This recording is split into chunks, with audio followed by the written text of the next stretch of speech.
fast unfolding terror attack in New York City tonight. Good evening, everyone. I'm Martha MacCallum, and the story begins on the Lower West Side of Manhattan, just blocks from the former site of the World Trade Center towers, as New York becomes the first major American city to be the target of the kind of vehicular terrorist attacks that we have seen in Europe. We have new details now just coming in about the man who is in custody and under armed guard not far from here in a New York City hospital. His name is Sayfullo Saipov. Law enforcement officials telling Fox News that he has been identified. He is the man they believe who shouted Allahu Akbar before he plowed a Home Depot rented truck into a busy, popular bike path right along the Hudson River that is used by hundreds, if not thousands of people every day in New York City. He took the lives of at least 8 innocent people and injured at least 11 others. We are about to get updates this evening on the condition of many of those. Now, that Home Depot is just on the other side of the Holland Tunnel. And tonight, it is the site of intense scrutiny. They have 2 cars in the parking lot there that are roped off. We're going to take you there in just a few moments. Police say that the 29-year-old man came onto the bike path, as you see on the left-hand side of your screen on that map, near the former World Trade Center, now the site of the beautiful gleaming Freedom Tower, which has taken its place. Then he drove south. He hit pedestrians and plowed into people on bicycles. We will show you in a moment the bicycles scattered across the path. It's a horrific scene. Then he plowed into a school bus, injuring at least 2 adults and 2 children. This amateur video, take a look at this. This is after he jumped out of that white Home Depot truck and started running around the street. Can you imagine what's going through the minds of the cab drivers and people who are along the sides of those streets as they watch this guy running around with 2 guns in his hand? We were later told by the police commissioner one was a paintball gun and one is a pellet gun. But just imagine the fear that engulfed this entire area of Lower Manhattan as he continues to run around. He was taken down by a very brave New York City police officer who had arrived on the scene. More details on that in a moment. Look at this. I mean, this is New York City, folks. We are told that he was shot in the abdomen. He is currently being treated at a local hospital. This was an act of terror, and a particularly cowardly act of terror aimed at innocent civilians. Are these lone wolves who commit an act of terror? This is all very preliminary. It's only been a couple of hours, but at this point, there's no evidence to suggest a wider plot. We heard the shots, and then we went to the window, and we seen 2 of the bodies lying down. A bunch of bicycles, they were on the floor. It was really chaotic. President Trump tweeted this moments ago. In New York City, looks like another attack by a very sick and deranged person. Law enforcement is following closely. Not in the USA, all in caps. We have experts on deck to walk us through this breaking news tonight as we get more details by the moment. Shepard Smith is live on the scene in Lower Manhattan with some of those late breaking details. Good evening, Shep. Martha, good evening. The New York State Governor Cuomo, the New York City Mayor Bill de Blasio announcing heightened security across our city and our state and heightened police presence at public events. Just west of us is the annual New York City Halloween Parade, expected to draw up to 1 million people to Greenwich Village and beyond as it goes straight up the center of our island. The governor, actually the mayor, announcing that parade will go on is scheduled and it's scheduled to begin right now. Between here and there on the walk from the subway tonight, we saw lots of little kids with their parents in hand dressed for Halloween going trick-or-treat, a sign that New York City carries on as the mayor and the governor insisted it would, with heightened police presence across a city that is no doubt shaken. On subways tonight that were quieter than usual but just as crowded as ever. City on the move in the wake of this terror attack that happened 5 minutes past 3 o'clock Eastern Daylight Time this afternoon. It was Houston Street on the far west-hand side of the island, as far as you can go before you get to the Hudson River, on a bike path that's been there long before bikes were the way people got around in this city. It is maybe the most famous bike path that we know in our town. There are north and southbound lanes there. And at Houston Street, there's an entry from Houston, and it's at that spot that they believe this man, this Uzbeki immigrant, we believe, who came to the United States in the year 2010, settled in Tampa, but according to the reporting of the New York Daily News, lived somewhere in the New Jersey area more recently, though Fox News can't confirm that. He entered at 5 minutes past 3, according to authorities, went southbound on that bicycle pathway, and when he did so, began to hit pedestrians and bicyclists, one after another, moving southbound some 20 blocks. And along the way, according to witnesses who spoke with Fox News and others, traveled at some points up to 40 miles an hour. Again, those are witness reports. There are mangled bicycles along that bike path now, which sits just 10 feet off the West Side Highway, one of the busiest thoroughfares in all of this city that takes you to the bridges and tunnels that lead to New Jersey and beyond. When he finished, he was here at that iconic site that you mentioned, right at Chambers Street and West Street, in the shadows of the World Trade Center. It was here that he ran into that school bus, very near Stuyvesant High School, a famous high school that's very close to here. School had just been let out because of the time of day on a Halloween afternoon. He ran into a school bus, according to authorities. And after he did so, he jumped out of that vehicle. And that's when that video was taken of the man running around in the street in what is the West Side Highway, a major avenue. And in the middle of all of the traffic, swerving and weaving, and according to multiple witnesses and the New York City police, shouted Allahu Akbar. And it was then, quoting a New York City police officer who was on scene at the time, that the, quote, 6th precinct lit him up, unquote. He was shot, we don't know how many times, in the lower extremities, we're told. It's my understanding from sources there that he's still at Bellevue Hospital, listed officially in critical condition. Earlier, his condition was described to me as grave, but all involved now say they do believe that he will survive. Was he able to speak with authorities between the time when he was arrested and before he went into surgery? We do not yet know, but according to witnesses, he was coherent and able to speak at the time. As for the victims, 4 of them are from Stuyvesant High School, 2 said to be staff members, 2 said to be children. Remember, the high school letting out at that time of day.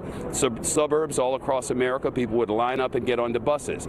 In lower Manhattan, some do that. Most go off to subways and MTA buses, the regular city transit, to make their way home. So they were scattering about the school and headed home as they always would when this scene unfolded in front of them.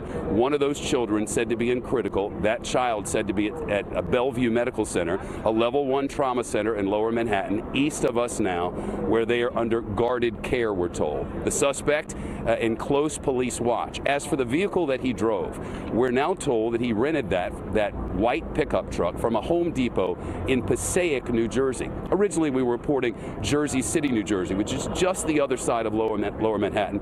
Passaic, New Jersey, about a 15-mile drive or 45 minutes in traffic from the spot where I'm standing in lower Manhattan, very near the 9/11 memorial. And it's there that authorities are on scene right now trying to assess, is there video of him from that time? Was there anyone with him when he rented that vehicle? And then tracing the cameras, which are ubiquitous here, to see if there was anyone with him along the way. Martha, the investigation continues tonight, this Halloween night, as trick-or-treaters mix among those investigating. Shepard, thank you very much. Shepard's been on this since 3 o'clock this afternoon when this first started to unfold. And of course, in the initial stages, no one really wanted to believe that this was what it certainly has turned out to be. Clearly a terrorist attack, as was laid out by Mayor de Blasio and Governor Cuomo in the news conference that they brought forward not long after that event. Joining me now on the phone, Lieutenant Colonel Tony Shaffer, CIA-trained intel operative and a senior fellow at the London Center for Policy Research. Tony, good to see you this evening. Martha, thanks for having me. Here we go again. You know, lower Manhattan, as we keep saying, not far from the scene of the World Trade Center. We know that obviously the Big Apple is high on the list for terrorists who want to pull off something like this. Your thoughts on what we saw today? Right. Let's put this in context. Look, I was right there at 17 State Street just yesterday, and I walked from your studio to the train station, so this is no small issue to me. We have to recognize that ISIS has found an effective technique, and I'm sorry, I disagree completely with Governor Cuomo. This is not a lone wolf. This is a technique trained by ISIS to be used against all of the targets, to include New York City. There's some good and bad news here. First, look, let me say the New York Police, NYPD, counterterrorism folks have been doing a lot more to stop these sorts of things than they can acknowledge. So that's the good news. The bad news is they can't be there everywhere. But this was, as Shepard just talked about, incidental to the Halloween parade. They were there in very heavy presence, and they reacted quickly to take this guy down. And I've seen pictures of those guns he had, Martha. They looked just like real weapons. So the NYPD did what they had to. But we have to do two things here. We have to understand that you live, and I live here in Washington, in two of the biggest terror magnets in the world. ISIS is not defeated. They've metastasized. They've gone other places. So this is where we have to get ahead of it. Secondly, to do that, we have to be able to enhance law enforcement intelligence sharing. NYPD is the best. I work with Sheriff Dave Decatur in Stafford County as his Homeland Security advisor, working behind the scenes. The American public does not understand how much of a threat there really is. They need to understand that people are working it, though. And the last thing, we have to do what we can to get ahead of this thing in the big picture, to defeat the message. These things are happening because ISIS got out of control. The Obama administration didn't do enough to stop it, and now we're behind the power curve, and we have to do more to stop it in the future. Yeah, I mean, you think about the different scenes where we have seen this, right. And as soon as I saw the images come forward, and the early reports were that it was some kind of accident, which of course takes all New Yorkers back to the moment when you started to hear that maybe a small plane had gone into the side of the World Trade Center. And then as soon as I saw the images of those bikes strewn across the path, it becomes an unmistakable image, Tony, that we have become too used to seeing. Right. And it's pretty clear that someone very intentionally plowed off of the road and into that pedestrian area. Well, I got some new information on that. Now, something was found in the cab of the truck that may indicate some sort of motive. I hear it may be some sort of manifesto. NYPD is analyzing that. So we have to be patient. This may be part, we don't know if this was part of a larger network. That is something they are indeed looking at. So but to your point, this is horrific. This is indicative of what terror now looks like. We cannot ban every truck. We can't ban knives. So we have to get ahead of them as best we can to detect the network, defeat the networks, and go at them where they're at, both overseas and here. And let me say one other thing real quick. We've talked about this before. The left in this country is now positing the idea of using violence as part of their political speech. There's an ad out in Virginia by Ralph Northam where he uses trucks mowing over kids. We played that last night. Yeah. And think about this, Martha. They do this on the left, and now we have it happen.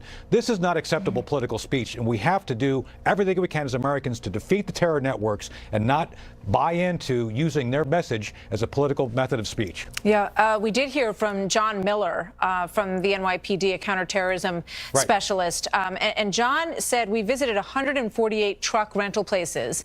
This was in preparation for this kind of attack. And they basically told them what to look for, who to be concerned about when someone walks in and wants to rent a truck.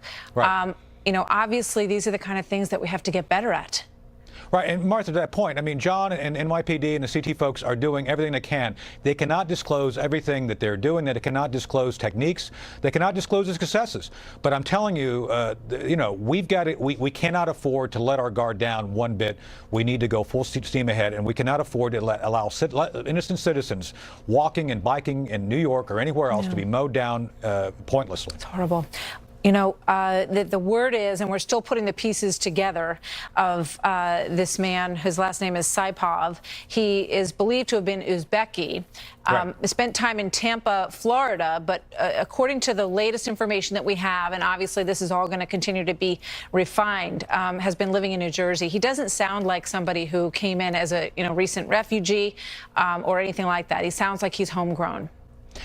Well, look, the issue has not been necessarily where they start from. It's how the message gets given to them and the propensity for radicalization. Again, we cannot simply count on law enforcement always being there ahead of those folks. We have to start going after the message. This guy found some level of connection with ISIS, with some terror group. When we go back, Martha, when we go through and find indicators of how he was radicalized, and again, we have to understand that it's not simply about catching these guys. It's about trying to get ahead of them and defeating networks, defeating the ideology. To defeat the ideology, you must help push for a reformation of the religious of Islam. President al-Sisi of Egypt has said there needs to be a reformation of the Muslim faith to remove violence as part of its faith. And I agree with that, and others do too. So we have to go the two ways. We have to go after the message, and we have to stay ahead of them as they do their missions. Colonel Tony Schaefer, always good to talk to you. Thank you very Martha. much. Thank you. So joining me now by phone is former New York City Police Commissioner Bernard Kerik. Good to have you with us this evening, sir. Obviously a sad day for all New Yorkers. We've been down this road before, and now it has revisited our great city. Yeah, listen, the unfortunate thing is nobody should be surprised by this. These people constantly, whether it's ISIS or Al-Qaeda or any of these radical Islamic extremist groups, they're constantly promoting what they're going to do, how they're going to do it. It's in their actual training manuals. If you can't get your hands on explosives or you can't get your hands on firearms, use knives, use vehicles. The bigger the vehicle, the more damage you cause. This is right out of their training stuff. So we have to realize we don't have any specific threats in this country. But ISIS and Al-Qaeda and radical Islam is a very credible threat to the United States, and anybody that thinks it can happen here or it's not going to happen in the future, you're either naive or you're a moron, because it's here to stay. Yeah, I think everybody who's witnessed the horrible attacks that we've seen in Europe of this nature, and we've certainly had the Boston Marathon killing, we've had other, the Pulse nightclub, too many attacks in this country. This kind of attack, where someone, all they need to do is rent a car and use it as a weapon, essentially. It's eerie, and it's incredibly simple.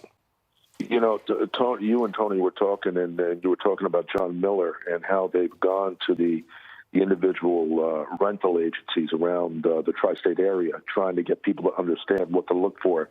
The unfortunate thing is, as Tony said, we can be the best we can be, but you only need one to slip through the cracks, and that's, I think, what happened here. Fortunately for us, unfortunately, it's New York City, but fortunately, it's New York City, and we have better resources. We have more resources. We have more personnel. We have a joint terrorist task force that is probably the most superb in the world. So we'll get to the bottom of this. Yeah. We'll figure it all out. We'll make sure that we're on top of it. But at the end of the day, you're going to have things like this that slip through the cracks. Well, let me ask you this. Intelligence.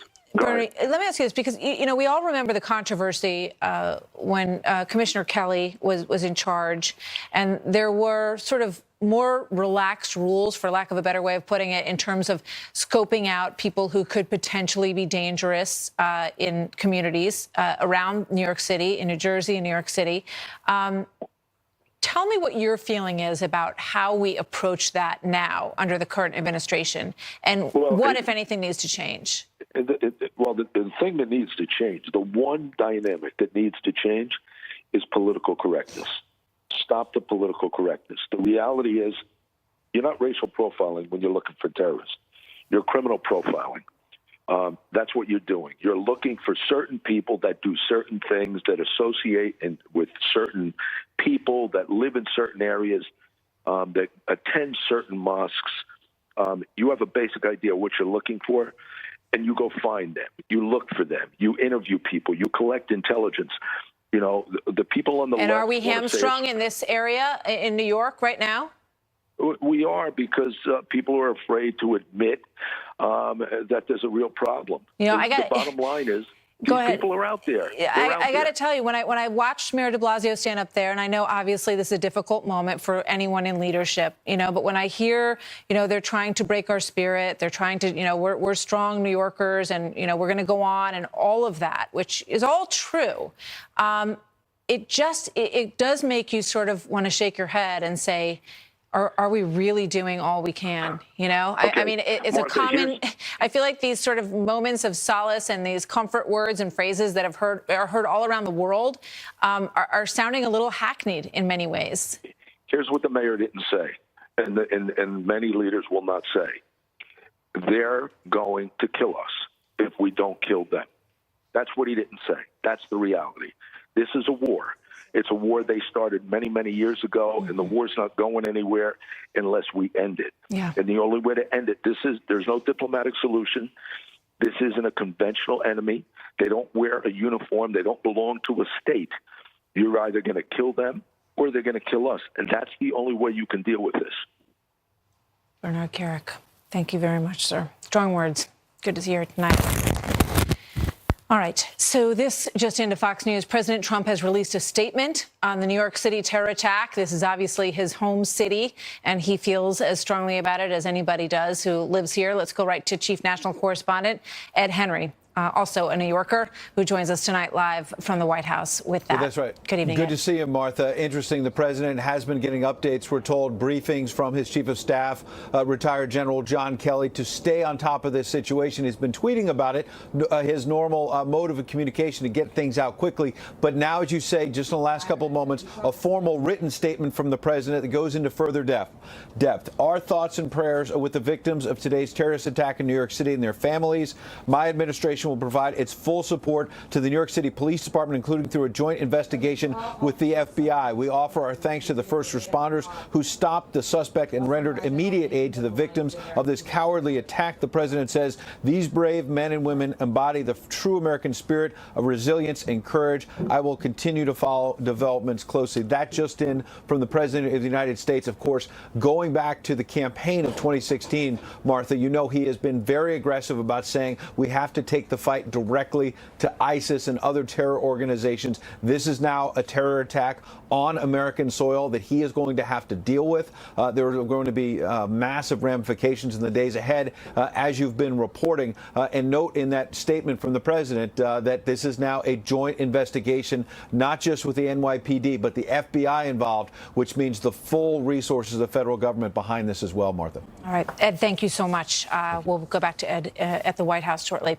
Joining me now on the phone is New York City Congressman Peter King, member of the House Intelligence Committee. I'm also joined here in studio by General Jack Keane, chairman of the Institute for the Study of War and a Fox News military analyst. General Keane, let me go to you first here on set. What are your thoughts on what we saw today? Well, certainly I'm a born and raised New Yorker, so you can't help but be affected by something like this. And regardless of where you are in America, you feel the same way in terms of people being needlessly killed like this. But when you put this thing in context, we've been dealing with radical Islam in America and in the world for 25 years. And the fact of the matter is, sadly to say, radical Islam has morphed into a global jihad in those 25 years. Al-Qaeda is thriving and growing. ISIS, despite the fact we just took Raqqa and their safe haven away from them, they've managed to expand into 30 countries. They managed to grow, and they're a very resilient organization, from several hundred Iraqi fighters in 2012. On the internet, they recruited almost exclusively an entire international army. Some 18 months later, they grew to a size of 30,000. No organization has ever organized like that before. That internet operation, we refer to it as a virtual caliphate. Despite the physical caliphate is going away, the virtual caliphate is intact. So that organization is not dead. Their leaders are in southeast Syria, and they are still inspiring. Maybe somebody like this was inspired by them, or directing terrorist operations. Yeah, you raise such a great point, and I think about what happened in Washington today with Facebook and Google and Twitter and all of the concerns that were raised about the 2016 election, and that's a separate story. But how do we get at their form of communication and of recruiting and of reaching out over social media, which is ungoverned, Yes. essentially? And we're struggling with it, to be frank. I mean, actually taking down a physical caliphate for us militarily is easier than actually defeating them cyber. And that's the reality we're facing, dealing with privacy rights and the rest of it. Sitting right now before the Congress is a vote they're facing on 702, which is part of the Patriot Act, so that we can track terrorists who are talking to people in this country. And there's people in the Congress who don't want that to happen. I mean, wake up. We've been in this war for 25 years. These guys are dead serious about it. And they're going to keep coming for us and coming for us. And I agree, you can't just shoot your way out of it, because it is an ideology and people are drawn to it. And you have to go out there and undermine that ideology. And it's complicated, but you got to start. It takes with national leaders, it takes community leaders, it takes religious leaders. You got to offer these young people an alternative to what they're reaching for, which is some purpose and meaning in their life. And they're drawn to this horrific ideology, but you got to have an alternative for them. And if there's a lack of political and social justice and economic opportunities in these communities where they come from, they're breeding grounds for it. And they're the leaders. And then they inspire somebody that lives in the United States who's actually living likely a middle-class life. In America, Muslim communities, the people in them are assimilated. Second generations off to college and come back to visit. That's America. But that's not what's happening around the world out there. And we've got to get after this thing comprehensively. This administration's got the potential to do it because they understand it and they want to do something about it. The previous administration engaged. And when we disengaged from the Middle East and thought we could contain radical Islam, what we got is ISIS in return for that. And we've done the same thing by not resourcing Afghanistan properly. You know, when I think about the sort of homegrown model, which this individual may be, it looks like he lived in Florida and in New Jersey. But one of the big question marks in his case already, there's a lot of them, is whether or not he traveled anywhere and came back. And it seems to me that that is one zone that should be more manageable. I think of Tamerlan Tsarnaev, who traveled, trained, and came back. And we've seen that again and again. How can we wrap our arms around that issue and say, if you go off to train in one of these camps, you're never coming back here? Well, that's why we have a president who clearly understands that. And he wants people to be vetted who are coming out of these known areas that are growing grounds for terrorism, and particularly in places where there's no mechanism there to be able to check on the people who are applying for this country. That's the whole issue, and why people don't understand that. And that's what the president has been very outspoken and forceful about. I want to bring in Pete King, Congressman Peter King, who joins us on the phone tonight. Congressman, welcome. You obviously spent a lot of time on this topic, and now it has hit home in a brutal reality tonight. That really has. Let me just say at the outset, I agree with everything that General King said and also what Bernie Kerik said before. This is a vicious enemy, and the NYPD is the best in the world at what they do, working with the FBI in New York. They do an outstanding job. This type of attack with the vehicle, which is not a lethal weapon by itself, it's not a gun, it's not a knife, it's not an explosive device. It's so important we check on this person's record, because unless the person has a terrorist record, unless they've been on the internet, unless they've been using other forms of social media, unless they've been talking to people in the community about carrying out terrorist acts, it's virtually impossible to stop them. And this is every FBI and every cop's nightmare, this type of attack, which is low cost to the enemy, and yet it can be terribly lethal. And it shows how evil and diabolical they are. And it also shows how wrong the critics have been over the years, who have been critical of the NYPD for, they say, too much surveillance, for overstressing this issue. The only way we can stop it locally is through increased surveillance, neighborhood surveillance, community surveillance. That means using undercovers. It means using informants. It means going through every bit of social media that we can. And so any event, by the way, the police officer who shot that terrorist today, what a hero he is. Yeah. I mean, if he had not gotten those, what might have happened? Incredible, and you can see in some of the video that we saw today, individuals kind of, running behind a car, trying to get an angle on this guy as he's darting around. And I think about the bravery of those individuals, and one of them may have been that police officer. It's hard to tell on that video. But, Congressman King, I also think back to when you had a panel on counterterrorism in Washington, and it was titled something about Islamic extremism in the United States. They wouldn't even let you call it that, and wanted to open it up to other forms of extremism that could be discussed on the panel. And what General Jack Keane is saying, and Bernard Kerik, the former police commissioner, is wake up. The country needs to understand that we are literally and figuratively under attack. And until we really deal with it in that way and take it on, and I have to say that President Trump dealt with it that way during the campaign, clearly calling it out for what it is. And we've been through, a long period where we weren't allowed to say that. how do we accomplish that goal? Listen, all violence is wrong, all murder is wrong, but what makes Islamist terrorism unique right now, it's a worldwide movement. It's a movement that has tens of thousands of supporters around the world, including here in the United States. And with travel being what it is today, as you said, people go to Syria to get trained, they can come back. Europeans who can come into our country without applying for a visa, they've gone to Syria, they get trained, they go back to Europe, they can come into the country. We have people here in this country, as we've seen, just on Long Island where I live, we've had any number of terrorist plots stopped and people arrested, people serving long prison sentences. We had one person actually go to Afghanistan. So as Bernie said before, they're going to kill us unless we kill them first. And we have to stop being politically correct. We have to stop being apologetic. You're right. I had those hearings 6.5 years ago. You would have thought that I was Adolf Hitler, the way I was being attacked. And yet of the 3 witnesses I had, 2 of them were Muslims, and one was an African-American whose son was a Muslim convert. They were there to talk about the danger and the damage that Islam has caused to Muslim communities in this country.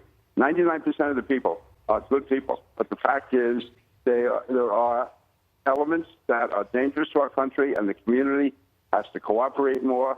And I've said this a million times, when the FBI was going after the mafia, they went into the Italian-American community. When they were going after the Westies, it was the Irish-American community. If you're going after Islamist terrorism, you have to monitor the Muslim community. That's where it's coming from, and that's the reality. You have to stop being politically correct, stop being apologetic, and realize there's an enemy that wants to kill us in the most diabolical way. This guy today killing innocent people on a bike path, people standing around, attacking a school bus with disabled kids. What an absolute disgrace.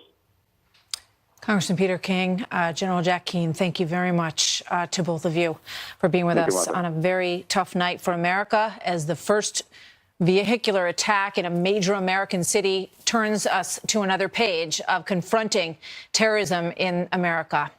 We have breaking coverage as we get new details about this terrorist coming in, where he's from, his age, the condition that he is in at a New York City hospital tonight. All of that straight ahead. Not the first time that an attack of this nature has occurred, as we all know. In fact, terror attacks where a vehicle becomes a weapon is becoming very common. Trace Gallagher is live in our West Coast newsroom with the backstory on those cases, which we remember too well. Trace, good evening.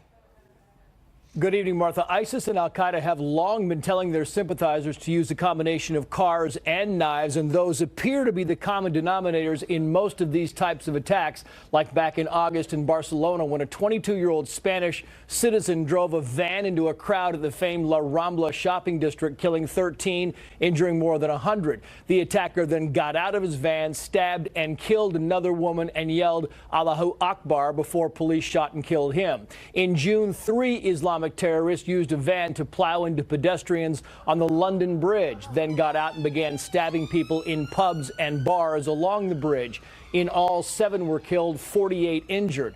In March, a British citizen who pledged allegiance to ISIS drove into pedestrians along the Westminster Bridge in central London, killing 4, injuring 50. That attacker got out of his vehicle and fatally stabbed an off-duty police officer before being shot and killed by police. We have also had deadly vehicle attacks in Paris, Sweden, Berlin, and don't forget in this country last November when an Ohio State student of Somali descent plowed his car into a crowd of students and then stabbed them with a butcher knife, injuring 11. The suspect was shot and killed. And of course, the deadliest vehicle attack happened in July of 2016 in Nice, France, when a Tunisian national drove a large truck through a crowd of people celebrating Bastille Day, killing 86, injuring more than 500. Recently, an ISIS magazine included an article that showed the best kinds of vehicles to use for attacks and even suggested that sympathizers rent them,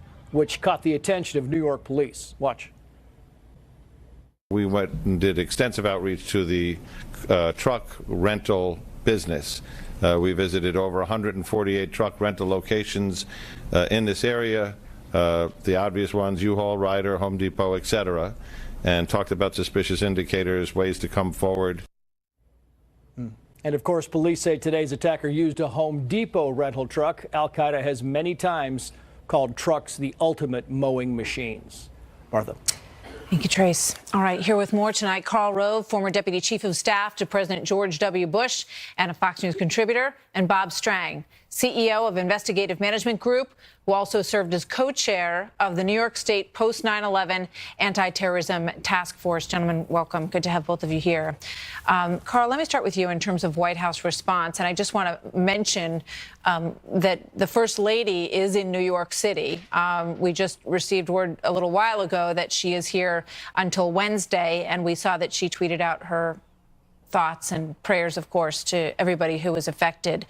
This is her hometown as well, and she is concerned, obviously, as they monitor the situation. But, you know, how does the White House deal with this kind of situation, Karl? Well, after 9/11, we created the Counterterrorism Center and located in Washington. And my sense is the Homeland Security Advisor inside the White House, the Chief of Staff, were probably in very close communication with the Counterterrorism Center almost from the moment that this event occurred, and probably brought in intelligence agencies. This is, after all, an Uzbek national who came to the United States in 2010. Uzbekistan is the most populous of the former Soviet Muslim republics in Central Asia. About 90% of the population are Sunni Muslims.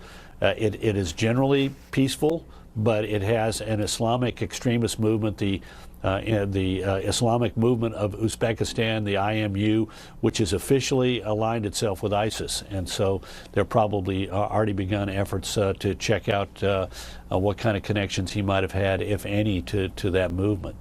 But the White House has at its disposal, through the Homeland Security Department and the Counterterrorism Center and the Homeland Security Advisor inside the White House, new means of communication and tools that were not available on 9/11. And my suspicion is all of those were heavily used this afternoon and this evening. Yeah, no doubt. Good information. Bob Strang, let me go to you. In your work in terms of counterterrorism in New York State, you look at this situation, and this has really been everybody's nightmare, you know, that we would see this kind of thing here, and now we have. Right, Martha. It's also, I mean, just looking at other cities across our country, take a look at the potential of something like this. All of our avenues in New York City, across our country, in malls and bus stops and outside schools, this is continuing to be a problem, not only around the world, but here in our own country. And we've learned this through intelligence. In New York, we've been able to stop 15 attacks since 9/11. Tonight is the first time where someone has successfully gotten through and had this type of terrorist attack in our city. So I think if you look at the big picture and look that the intelligence for the most part is working, if you look at our surveillances, social media, the different things that we're doing to try to preempt these situations, we've been very successful. Unfortunately, a situation like this, there's not much you can do. It's almost the last resort. The police officer on the street who has the gun, who can stop him. So you have your intelligence first, you have your military, your enforcement operations, and then your last line of defense, if you will, the cops or the good guys. And they were out probably in more force than usual because it's Halloween. There's a huge parade that takes place downtown in Manhattan. Lots of streets would be blocked off as a result of that.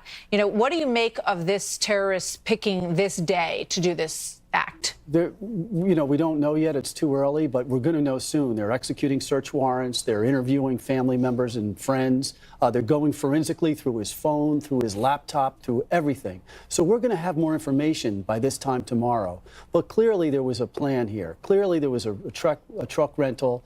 He came into, my son went to that school, Stuyvesant. You know, that's a very busy intersection down there in Manhattan. There was some thought that went into this. And you know, right now, if you look around the city, you have 2,000 police officers. You have all of the immediate response units out around the city on this Halloween night. You have all of, you know, the Hercules teams out. You know, this, everybody is doing the best they can to make sure that the city stays safe. Everybody go about their lives as much as possible.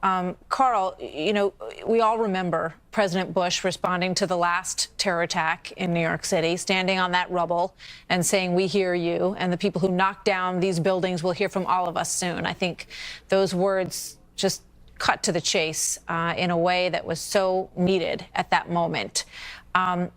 This president has tried to come up with ways to block people from entering this country who he thinks present a danger, and he's been stopped at every turn. The president has, though, let's on the other side of it, he is succeeding in ways that are really important for our country. He has focused on ISIS and the destruction of ISIS, not merely its containment, but its destruction. He has reinforced the view that we're going to remain now in Iraq to help the Iraqis to combat extremism within their country. He reversed the previous administration's decision and has kept and increased the number of U.S. advisors and troops in Afghanistan, because he knows now that it is vital that if we want to avoid more incidents like this, where they attack us here, then we better be fighting them abroad. And when we have a victory like we've had in Raqqa, we ought to understand that it's not an end, that what's going to happen is that the rats are going to scatter, and we need to go to the holes that they're going to scatter to wherever they are in this globe. This is a generational conflict, and he's leading it. Thank you, Carl. Thank you, Bob. Quick break. More of the story after this. Moments ago, we received this live shot. This is believed to be the Home Depot in Passaic. We don't know absolutely at this point whether or not this is where the van, or the pickup truck rather, was rented by the man who has been identified as Sayfullo Saipov, a Uzbeki 29-year-old male.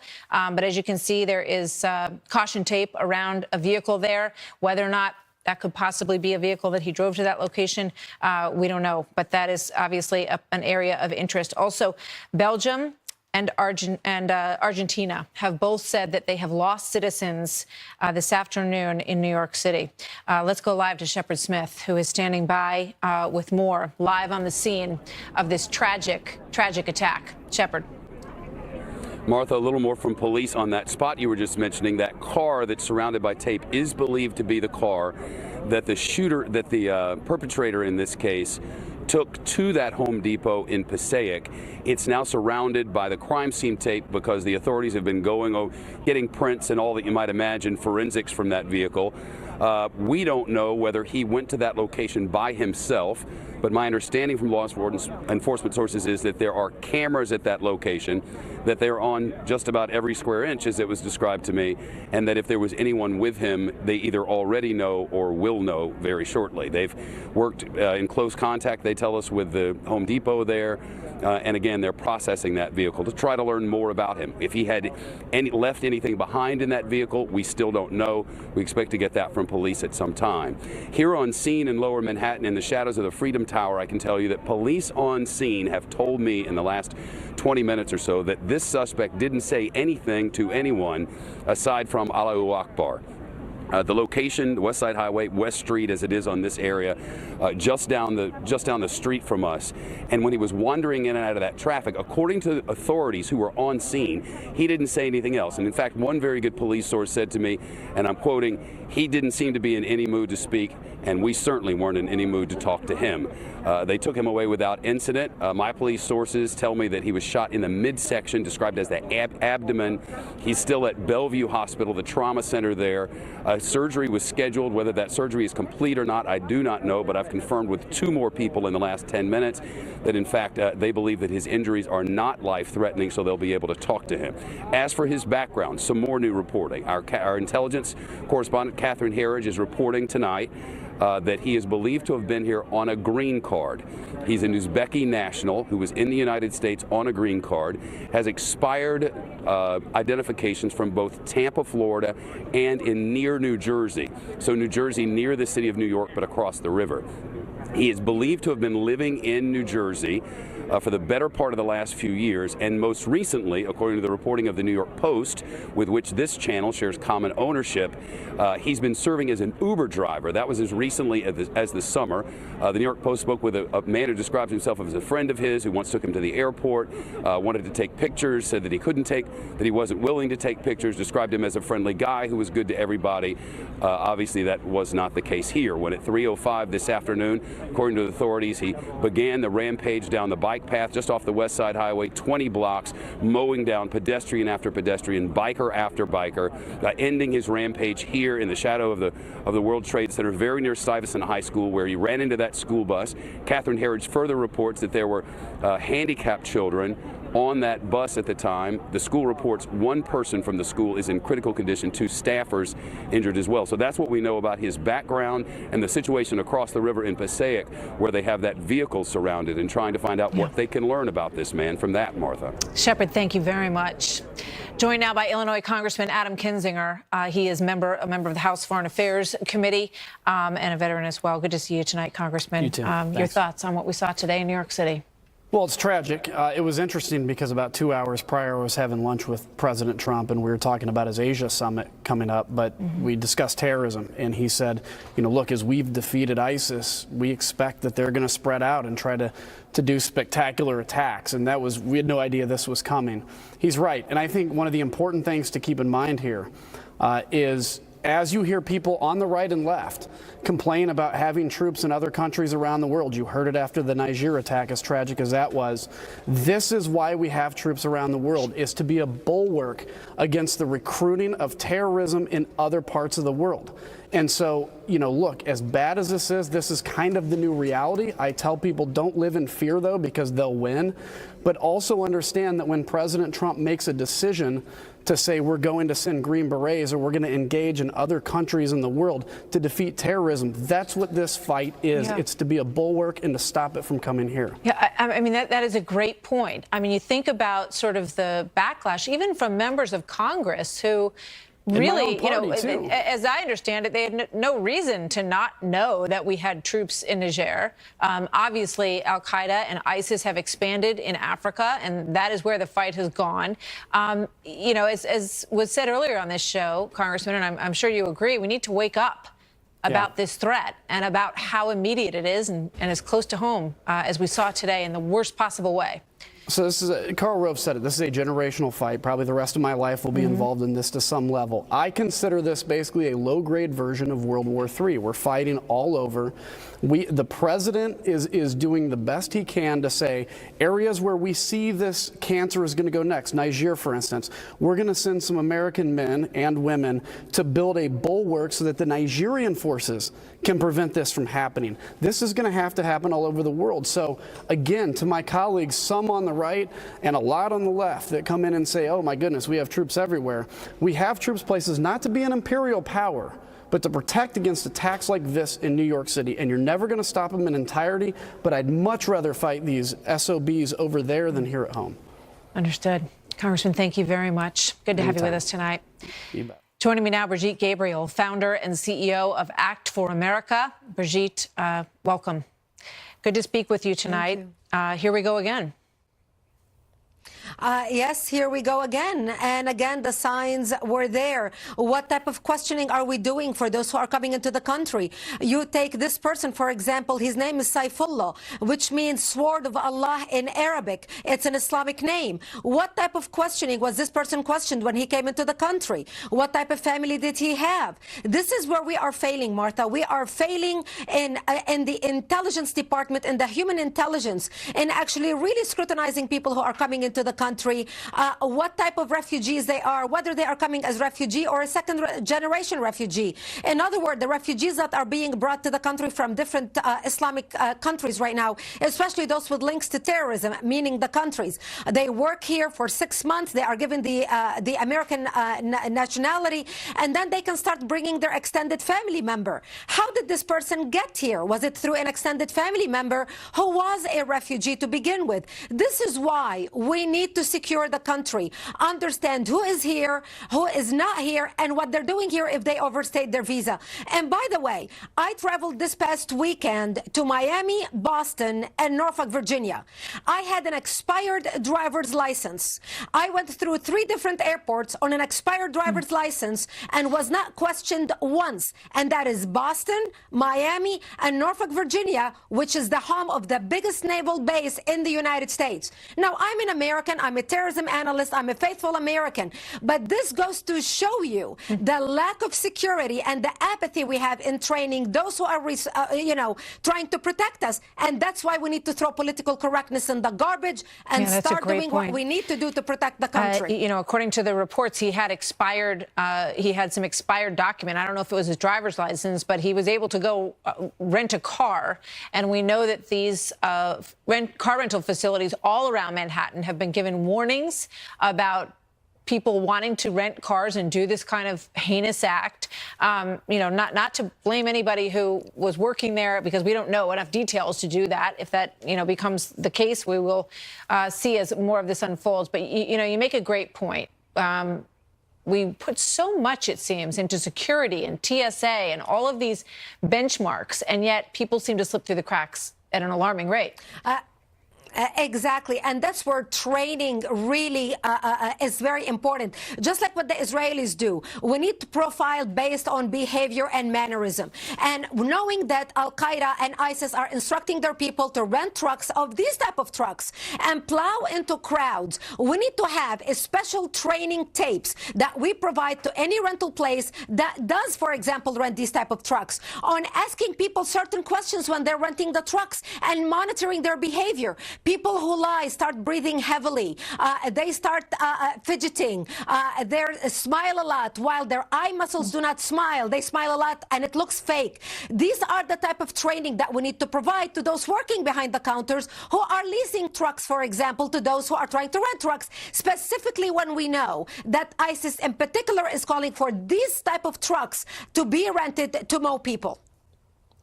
I mean, it's a great point. You look at everything that we've seen on Inspire and Ramaya and all of these online publications, which really lay out very clearly the kinds of places that they want to attack. Exactly. We heard John Miller today talking about the potential for something at Thanksgiving that they were concerned about as they look at the threats that come across the internet and the like. Obviously, they know where to look, and they have thwarted 15 attacks in New York City. Unfortunately, today, this one got through. And, we understand that he was from Uzbekistan. There is a group there. He came in 2010. There is a group there that has affiliated with ISIS, right? Correct. And especially in that part of the world, I mean, ISIS is really mushrooming, and they are finding fertile grounds. I mean, look what's happening in the Balkans. The Balkans is the new Afghanistan. This is where the radicals are really organizing, and that's where Al-Qaeda went and started, really recruiting, because they have fertile ground in that part of the world. But again, this is where we, the American public, is very important also to be vigilant. I was listening earlier talking about Shepard Smith was talking about the friends of this guy that knew him. He was very friendly, very nice, peaceful person. He was an Uber driver. It sounded exactly like the reporter describing Muhammad Atta when Muhammad Atta immediately after September 11th. So same type. Brigitte Gabriel, thank you so much for being with us tonight. Stay tuned to Fox News, foxnews.com. Obviously, breaking news on this story, terror attack in New York City. All of this comes as we continue throughout the evening. Tucker Carlson live in Washington next. Good night.